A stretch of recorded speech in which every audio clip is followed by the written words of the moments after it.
These surviving Allied prisoners of war ended up defending the Nazi soldiers who executed them only because of what happened on that snowy night. Snow fell on the open ground beside the Baugnez crossroads in Belgium, settling on more than 100 rifles the Americans had surrendered and on the gloved hands they'd raised. It was the second afternoon of the Ardennes offensive. Vehicles from B Battery of the U.S. Army's 285th Field Artillery Observation Battalion had died in place. The cold had gelled the diesel and drained the batteries to their last thread of power. Soldiers worked the hand cranks, but the metal handles slipped in frozen air. One man held a blowtorch to a fuel line and prayed the heat would loosen it. Another yanked at a windshield wiper frozen to the glass and broke it loose by force. Hands went numb inside gloves, and every minute made the crossroads feel less like a road and more like a trap. The first sergeant ordered the vehicles abandoned and the men to move for the trees. They started stripping out the heavy radios. One man argued they should smash the sets on the spot. Another insisted they should bury them and come back for them. The argument ended when engine noise rolled in from the east. At first it sounded like wind. Then it thickened into a dense roar. Headlights appeared in the snow curtain, not a few, but dozens. An officer raised binoculars. Frost filmed the lenses instantly. Through the haze, he could still make out black crosses and silhouettes that did not belong to American armor. Someone whispered, "Tanks." The word moved down the line like a small current. There was no order to fight. German tanks deployed about 200 yards out, barrels lowered. Machine gunners on armored cars were already set. The Americans stood and stared at the black mouths of the guns. The first sergeant shouted the order. It was not fire. It was drop your weapons. Rifles, pistols, submachine guns hit the snow at their feet in a messy pile. A pistol slid into a rut and vanished under the powder. German soldiers jumped down. They wore Waffen-SS camouflage smocks and moved fast. With gestures and short shouts they herded the prisoners, about 120 men, into the open beside the crossroads. The search began in rows. The first line was ordered to raise both hands. Germans slapped pockets, tore off wristwatches, pulled wallets, ripped divisional shoulder patches from American coats. The second line waited in deep snow, drifts up over their ankles. A young soldier watched the searchers come down the line and felt his throat tighten. A man older than him, a veteran by the look of his eyes, leaned slightly toward him and murmured, "Keep your hands up. Don't move." The words were quiet, but they kept the young man from doing anything stupid. All the prisoners were ordered to turn their backs to the road and face the tree line at the edge of the clearing. Snow gathered on helmets and shoulders. No one explained what came next. Behind them, engines idled and clipped German phrases carried through the storm. Then came the metallic scrape of bolts being worked, and from behind and to the side, near a half-track at the roadside, a machine gun opened fire. The first burst cut high, snapping branches, snow and splinters rained down. A German officer shouted, and the gunner dropped the angle. The next burst cut into the men at the height of their waists and backs. Soldiers at the outer edge folded forward as if hit by a sledgehammer. Shouts and screams broke open. A tank's coaxial machine gun joined in, slower and heavier, each report deeper. Bullets hit bodies from behind with dull, thick impacts. Some men tried to run. The line broke in a wave. A few got steps before they dropped. A few stumbled into the trees. The firing lasted about 2 minutes. When it stopped, the clearing held only groans and harsh breathing. German soldiers advanced with rifles among the sprawled bodies, checking for movement. One rifle jammed. The soldier stepped back, worked the bolt, cleared it, and moved on. A prisoner playing dead trembled from cold or fear and was noticed. The soldier stopped in front of him, hesitated, then shot him. The finishing was not thorough. Some men were only nudged with boots, others were checked and passed over. When it was over, the Germans returned to their vehicles. Engines rose. The armored column moved out west, leaving behind sudden quiet and blood that began to congeal and darken in the snow. That quiet broke with a faint scraping sound. Technical Sergeant Charles Red shoved a corpse off his chest. A round had taken his left shoulder. Blood soaked his quilted jacket. He had played dead through the footsteps and the finishing shots. Now he lifted his head with care. The column was gone, only exhaust haze hanging in its wake. He saw movement in the clearing. One figure dragged himself toward a shallow ditch on a shattered leg. Another staggered into the opposite woods, not just one. Red pressed his face to the snow. Visible breath could draw a rifle shot. He waited for the sound of engines to fade fully, then moved. He began to crawl. His left arm would not take weight, so he pulled with his right elbow and pushed with his legs. Each foot of progress dragged his wound across the snow. The pain was sharp and clean, but he kept moving. He crawled past scattered casings and broken eyeglasses and reached the woods at the edge of the clearing. Under the trees, he lost his bearings. Every trunk looked the same. He stopped and listened. Far off, muffled artillery sounded from the west. He hauled himself up against a tree, got his legs under him, and ran the other way, limping and slipping, because he knew he had to cross out of the direction of that gunfire. He had to reach American lines before dark. Later that same afternoon, an infantry company from the US 1st Infantry Division reached the crossroads while moving west in pursuit of the German spearhead. The company commander saw bodies piled in the clearing, some stacked. Snow was stained in wide patches of dark brown. Many corpses showed dense clusters of holes across backs and waists. Many heads showed close-range gunshot wounds. He crouched and checked the snow beside one body. No American casings, only deep boot prints. Weapons lay piled on one side, abandoned where they had been dropped. This had not been a fight. The commander ordered battalion contacted. The executive officer argued the site should be secured and reported immediately. The commander looked west. His mission was pursuit. After a brief dispute, he reported the discovery and asked for instructions. Orders came back quickly. Leave a platoon to guard the site and wait for specialist personnel. The main body would continue the original mission. Military police and a field investigation team arrived before full dark. They came in jeeps with wooden crates stacked in the back. Flashbulbs popped in the dimming light as photographs were taken. The photographer kept wiping snow off the lens. Investigators marked positions with small wooden stakes and numbered each body or cluster. Ink froze. They used pencil. Medical officers checked fatal wound locations, turned a few hands palm up, and looked for powder residue. Some bodies were frozen into the snow in contorted shapes. When men tried to move them, coats cracked with the sound of ice. Collecting physical evidence went slower. Spent casings were half buried and had to be dug out with gloved hands. Casings of different calibers were separated into paper bags labeled with stake numbers. Someone found clear German track marks and photographed them from multiple angles. The investigators found survivors hiding nearby, including Charles Red, half unconscious from blood loss and cold. The survivors could not give coherent statements immediately, lips purple, teeth chattering. Investigators recorded what they could: names, ranks, units, a few fragments of sequence. The rest would have to come later when the men were warmed and the shaking stopped. More men were found over the following days in the woods and on nearby farms.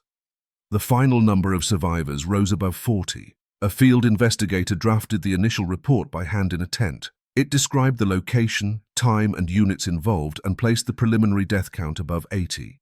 It stated clearly that the victims were disarmed prisoners of war and had been deliberately shot. The report included the first printed photographs. The handwritten report was transmitted by radio, word by word, back to division headquarters. A division intelligence officer received the message in the early hours of December 18th. He demanded verification. Was there any sign of a firefight? Could this be a mistake? He asked for cross-confirming survivor statements and a check of which German units had been operating in the area that day. Meanwhile, the report was typed into a formal document and carried by motorcycle courier to higher command. In Paris, the head of the European Theatre's War Crimes Investigation Section received the telegram. A long table in front of him was stacked with open file folders, reports of atrocities from different places, different units. He read the telegram, pulled known records on the German formations involved, and found operational traces for the 6th Panzer Army and the 1st SS Panzer Division. He signed an order creating a dedicated investigative team whose leader would report directly to him.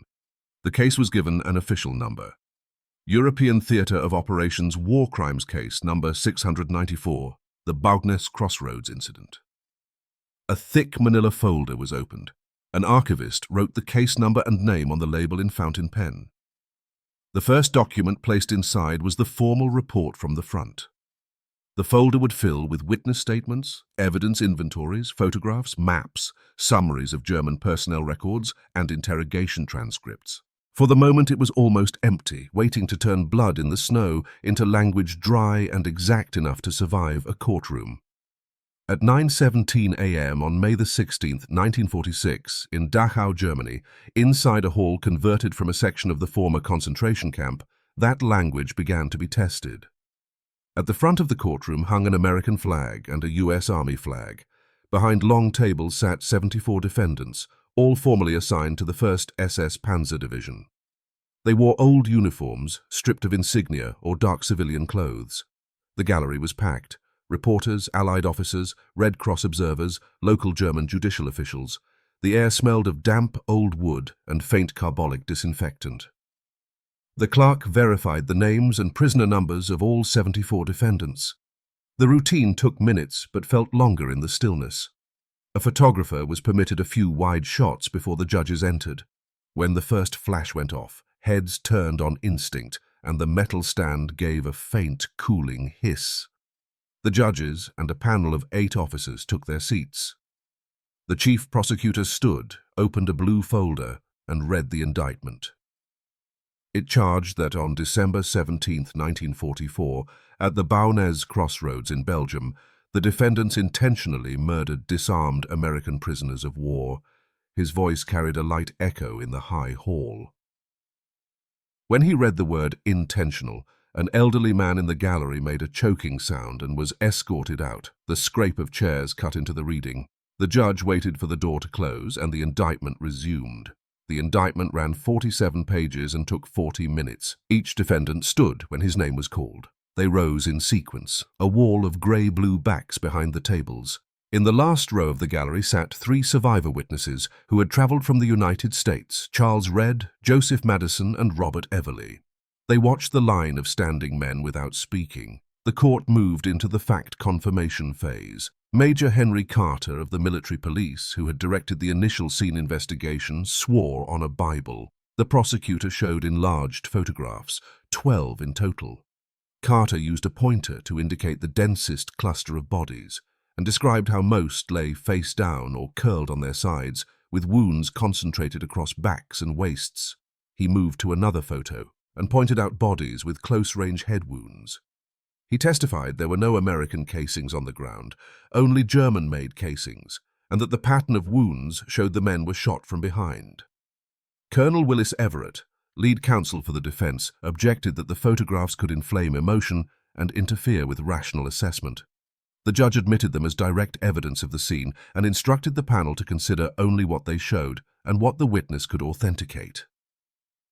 Carter described staking and numbering body locations, collecting spent casings, sorting them by caliber into paper bags.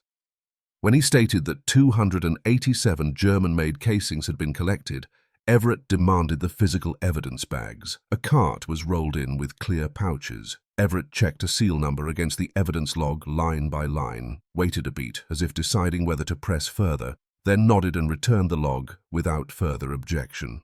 Major Elliot Stone, a medical officer, distributed copies of autopsy records. He testified that more than 80% of fatal wounds entered from the rear at mid to close range and that none of the examined dead showed powder residue on the hands. Everett pressed him on the interval between death and autopsy and whether severe cold could alter wound appearance. Stone answered that the average interval was about 4 weeks and that extreme cold slowed decomposition, preserving the original characteristics of the wounds rather than obscuring them. Then the survivors testified. Charles Redd walked to the stand stiffly, his left shoulder riding slightly high. He described vehicles failing, the German column appearing, the order to surrender, and the herding into the clearing. When he reached the instant the guns opened fire, his hand rose without thinking toward the place he had been hit. He kept going. He described the impact as if a red-hot iron had been driven through him, then the choice to play dead, the footsteps, the finishing shots, the crawl and the run. Asked whether any American weapons fired at the scene, he said no. Asked whether the prisoners were armed when the shooting began, he said they were not. They had dropped everything. Everett cross-examined. He did not dispute that the killings occurred. He asked the clerk to read from Redd's written statement dated January the 5th, 1945, where Redd estimated the time between German arrival and the first burst as about 15 minutes. Everett noted that Red now estimated about 10. Red answered that under stress time becomes unreliable, and later reflection made it feel shorter. Everett tried to ask whether Red had discussed timing with other survivors. The prosecutor objected, and the judge sustained the objection. Everett shifted without losing his calm. Everett introduced the 285th Battalion casualty and missing report filed on the morning of December 18th. It listed several missing, presumed captured, but did not explicitly describe a mass capture. Everett asked whether that suggested men escaped or were scattered. Red stared at the page, jaw tight, and said he did not know how the report had been written. He only knew he was there. More than 100 were there, and they were captured.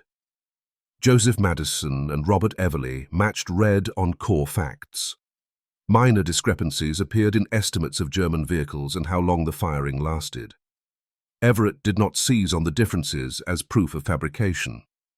He used them to drill into process. How many interviews each man had undergone, how long they lasted, and the intervals between them. His point was not that the survivors had invented the massacre, but that any system that relies on human memory under shock must prove it handled that memory with care. By the third week, the focus turned to building an evidentiary chain and assigning responsibility up the line. Lieutenant John P. Miller, one of the investigators, read a summary of a confession by a defendant identified as Hans G., dated October 3rd, 1945. It described the unit stopping at the crossroads, seeing prisoners gathered, an officer ordering fire, and finishing shots afterward. The document carried a signature and a red fingerprint. Everett demanded the complete original interrogation record. The court agreed. Hans G's file was not alone. It was bound together with 16 other interrogation records, forming 17 thick volumes. A guard rolled the volumes in on a cart. Everett asked for time to review them. The prosecutor objected, calling it delay. The judge ordered a recess and set a time to reconvene. When court reconvened, Everett used a projector to display a selected page. In the margin were pencil notes.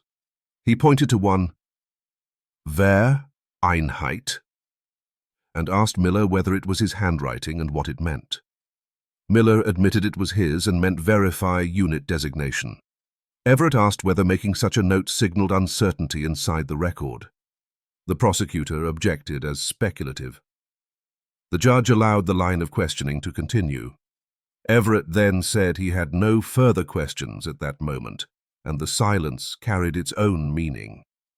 Everett filed a motion to exclude confessions obtained during periods of extended solitary confinement. His attachments included guard logs from parts of the Dachau prison showing several defendants, including Hans G., held in solitary for 18 to 25 days before giving confessions, with no access to counsel and no record of routine health checks. The prosecution argued the confinement was a necessary security measure to prevent collusion and protect investigators. The judge heard argument over 2 days.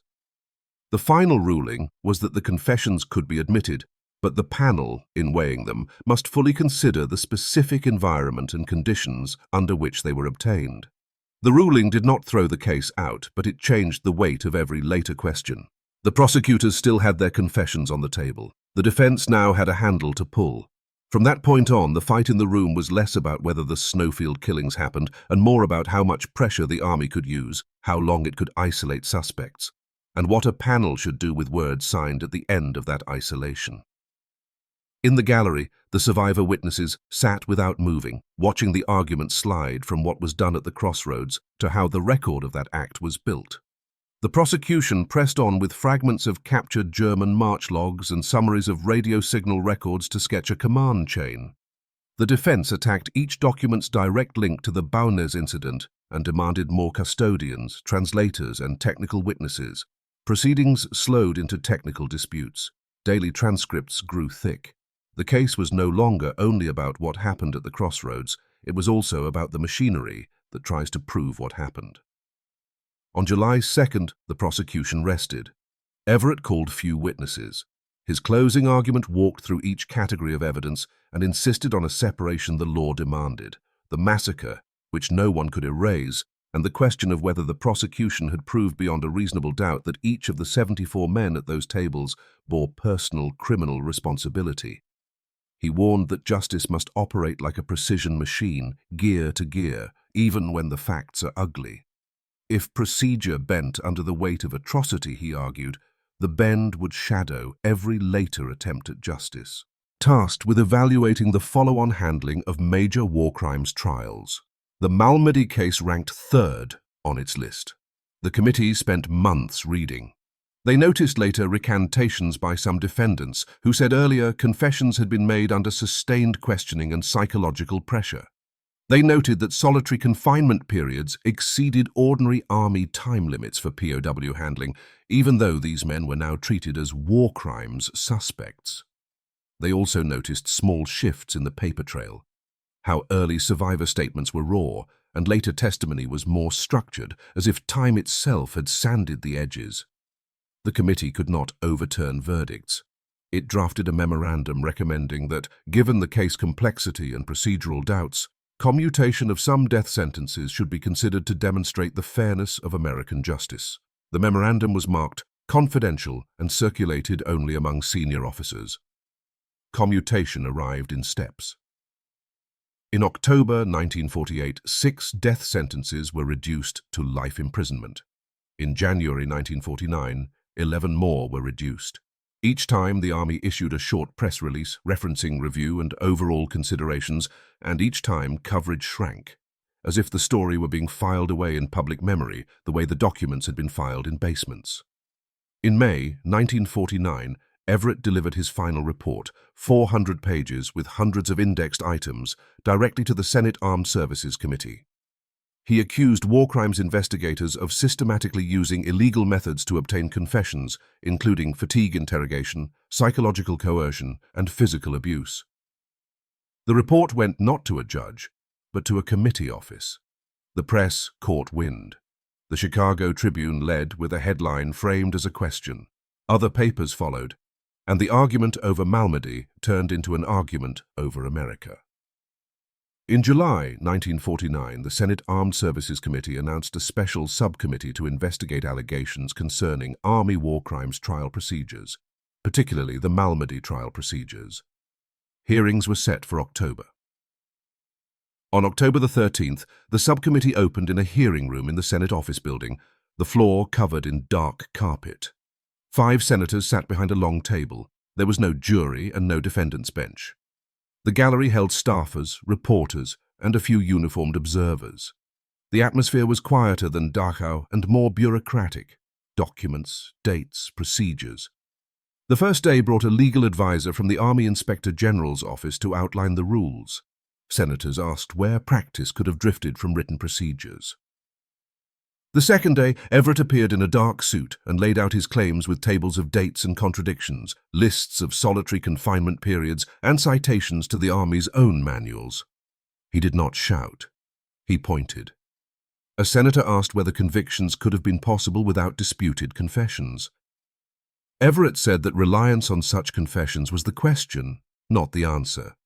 A system that needed them after such isolation was a system that had to be examined.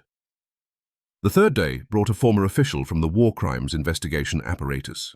He admitted investigative pressure had been enormous and said that to obtain critical information and close cases quickly, unconventional methods might have been used.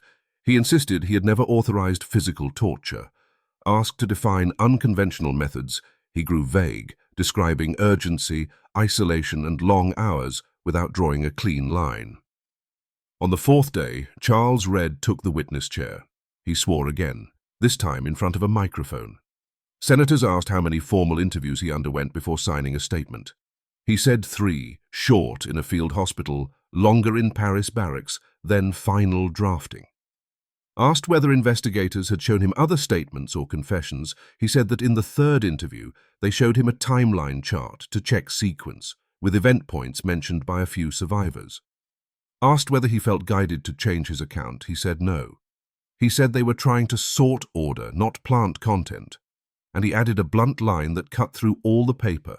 Nobody was looking at a watch when it happened. A senator asked about the defense claim that his account changed on the detail of whether an officer gave an order before the firing. Red drew a breath and said that in the field hospital his head was full of blood, snow, and sound. Later, when things were quiet, some fragments became clearer. By the time he testified at Dachau, he said, that shouted voice had returned to him with certainty. That was not someone telling him what to remember. That was his own memory settling. Were you subjected to any pressure to give testimony favorable to the prosecution? No, he said. The answer was short and clean. Asked what he thought of the investigation into the trial procedures, he held silent for a few seconds. Then he said the survivors had testified because they wanted what happened recorded and the responsible held responsible. If the court used the wrong methods, he said, did that record still hold as truth? He said he did not understand the law, but he knew this. If what the survivors said became suspect because of how questions were asked, then what happened in the snow would collapse into something people could argue about forever, and the dead men would be reduced to a dispute. The hearings continued for days and called more administrative and judicial officials. The subcommittee did not invalidate the original trial. In early 1950, it issued its report. It concluded that available evidence could not prove widespread, systematic physical torture, but it acknowledged interrogation methods had been excessively harsh in some respects and could amount to psychological pressure. It noted that excessive use of solitary confinement did not align with best judicial practice. It recommended that the Army improve investigative standards and reconsider sentences with mercy where doubt about procedure warranted it. Politics and law reached a settlement. By 1951, all remaining death sentences in the Malmedy case had been reduced to prison terms. In 1956, the last Malmedy prisoners were released. Joachim Peiper was released late in 1956. The core fact was never denied by any official investigation. On December 17, 1944, Waffen-SS troops at the Baugnez crossroads killed at least 84 disarmed American prisoners of war. But public argument shifted. The crime in the snow was still there, but layers settled over it. Contested procedure, disputed confessions, commutations under Cold War pressure. The focus moved from the clearing at the crossroads to interrogation rooms and hearing rooms. Charles Red went back to his life. He rarely spoke of Dachau and even less of Washington. The Purple Heart he received for his wound sat deep in a drawer. In the coldest winters, his shoulder would ache hours in advance. He would go to a window, watch snow fall and say nothing. He knew what he had said was true. He also knew that once truth leaves your lips, it is no longer yours alone. It passes through rooms and hands. It is weighed, doubted, and reshaped. In history, Malmedy became more than a Belgian crossroads. It became a coordinate made of 3 points: the crime, the trial that tried to answer it, and the argument over how the answer was obtained. The snow melted long ago. The blood seeped into mud. The files yellowed, but each time people argue about rules of war or judicial justice, that coordinate rises again, cold and unresolved.